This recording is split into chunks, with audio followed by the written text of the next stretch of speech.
그러므로 형제들아, 내가 하나님의 모든 자비하심으로 너희를 권하노니 너희 몸을 하나님이 기뻐하시는 거룩한 산 제물로 드리라. 이는 너희가 드릴 영적 예배니라. 로마서 12장 1절. 여러분, 혹시 이런 고민해 보신 적 있으십니까? 나는 매주 교회에 나가는데 왜 내 삶은 변하지 않는 걸까?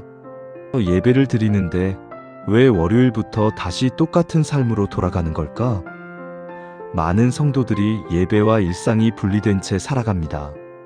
주일에는 거룩한 척하다가 월요일부터는 세상 사람들과 똑같이 살아가는 이중적인 모습 말입니다. 바울은 로마서 1장부터 11장까지 복음의 놀라운 진리를 설명했습니다.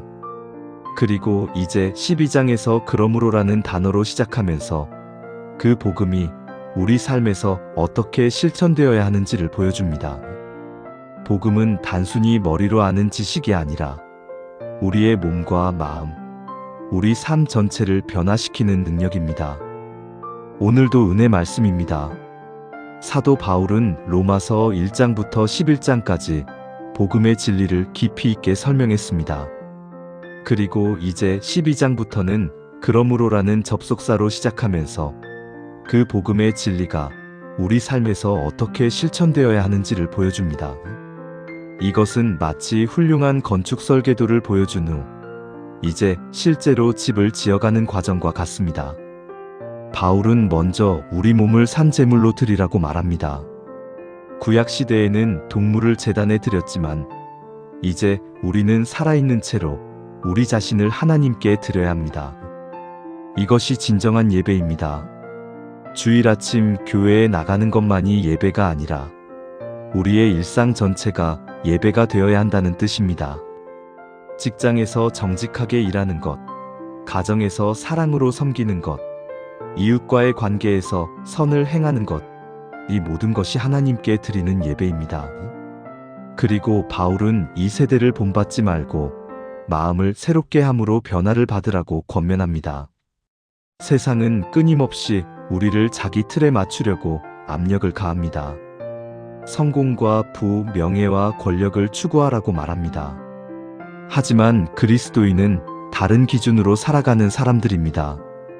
우리의 생각과 가치관이 하나님의 말씀으로 새롭게 변화되어야 합니다. 이것은 마치 오래된 스마트폰의 운영체제를 업데이트하는 것과 같습니다. 겉모습은 같아 보여도 내부의 시스템이 완전히 달라지는 것입니다.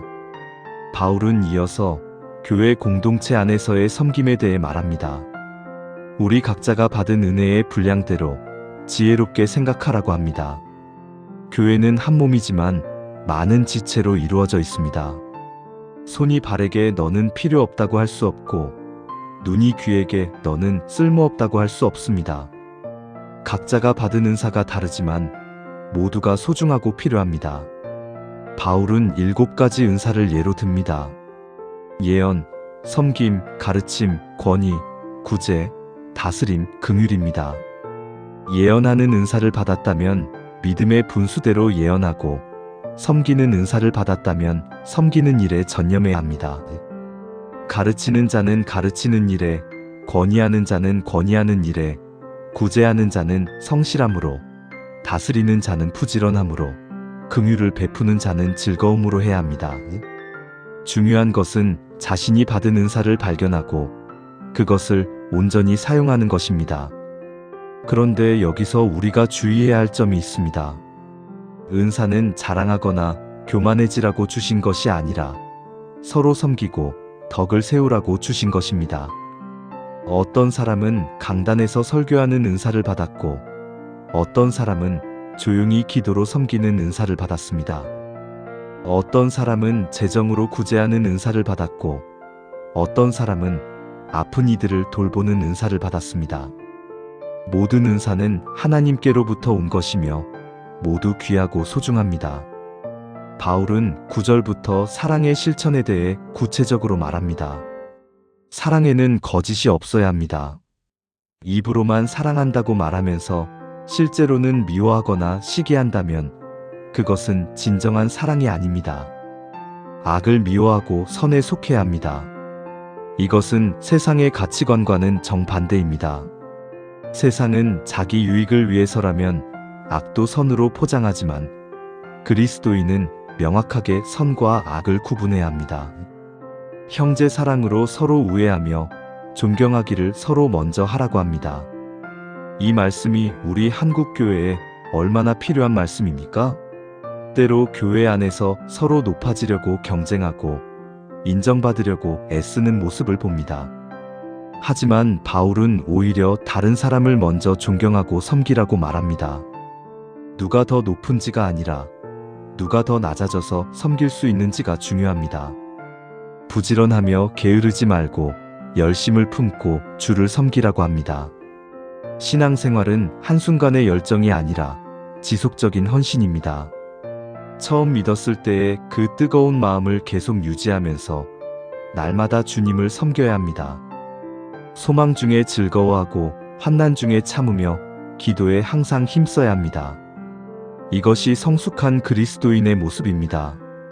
좋을 때만 기뻐하고 어려울 때는 낙심하는 것이 아니라 어떤 상황에서도 주님을 신뢰하며 기도하는 것입니다. 성도들의 쓸 것을 공급하며 손 대접하기를 힘쓰라고 합니다. 초대교회 성도들은 자기 소유를 팔아 어려운 형제들을 도왔습니다. 집을 열어 나그네를 대접했습니다. 이것이 초대교회의 아름다운 모습이었습니다.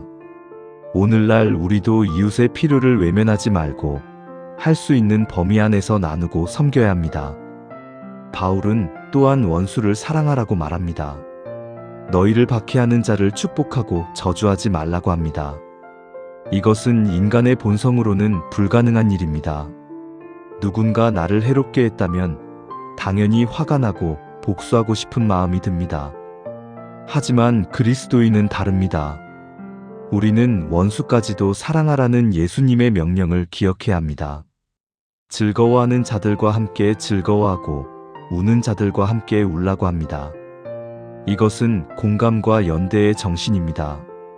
다른 사람이 기쁠 때 시기하지 않고 함께 기뻐하고 슬플 때 무관심하지 않고 함께 아파하는 것입니다.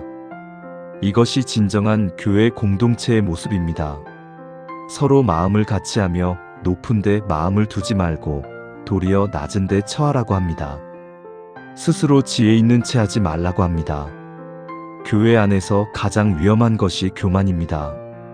내가 더 많이 안다고, 내가 더 영적이라고, 내가 더 오래 믿었다고 자랑하는 순간 우리는 이미 하나님께로부터 멀어진 것입니다. 아무에게도 악을 악으로 갚지 말고 모든 사람 앞에서 선한 일을 도모하라고 합니다. 누군가 나에게 잘못했다고 해서 똑같이 갚으면 안 됩니다. 오히려 선으로 대응해야 합니다. 이것이 세상 사람들과 구별되는 그리스도인의 삶입니다. 할 수 있거든 너희로서는 모든 사람과 더불어 화목하라고 합니다. 할 수 있거든이라는 표현이 중요합니다. 때로는 아무리 노력해도 화목할 수 없는 상황이 있습니다. 상대방이 계속 적대적일 수 있습니다. 하지만 적어도 우리 쪽에서는 최선을 다해 평화를 추구해야 한다는 뜻입니다. 내가 친히 원수를 갚지 말고 하나님의 진노하심에 맡기라고 합니다.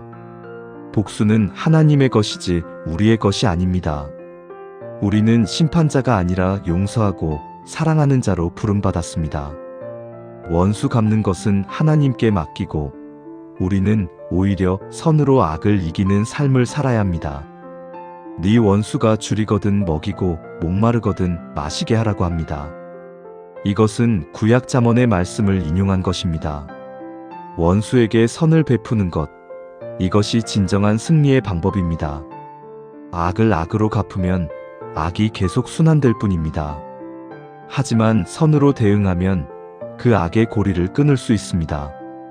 악에게 지지 말고 선으로 악을 이기라는 말씀으로 12장은 마무리됩니다. 이것이 그리스도인의 삶의 방식입니다.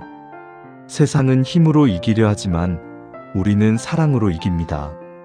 세상은 복수로 해결하려 하지만 우리는 용서로 해결합니다. 세상은 자기를 높이려 하지만 우리는 자기를 낮춥니다. 사랑하는 성도 여러분, 로마서 12장은 우리에게 실제적인 그리스도인의 삶을 보여줍니다. 우리 몸을 산 제물로 드리는 것, 이 세대를 본받지 않는 것, 교회 안에서 겸손하게 섬기는 것, 성도들을 사랑하는 것, 원수까지도 사랑하는 것, 이 모든 것이 복음을 믿는 자의 삶입니다. 이것이 쉬운 일은 아닙니다. 우리의 힘으로는 불가능합니다. 하지만 우리 안에 계신 성령님께서 우리를 도우십니다. 날마다 주님께 의지하며 이 말씀대로 살아가는 우리 모두가 되기를 기도합니다. 오늘도 은혜 말씀이었습니다. 구독과 좋아요 부탁드립니다.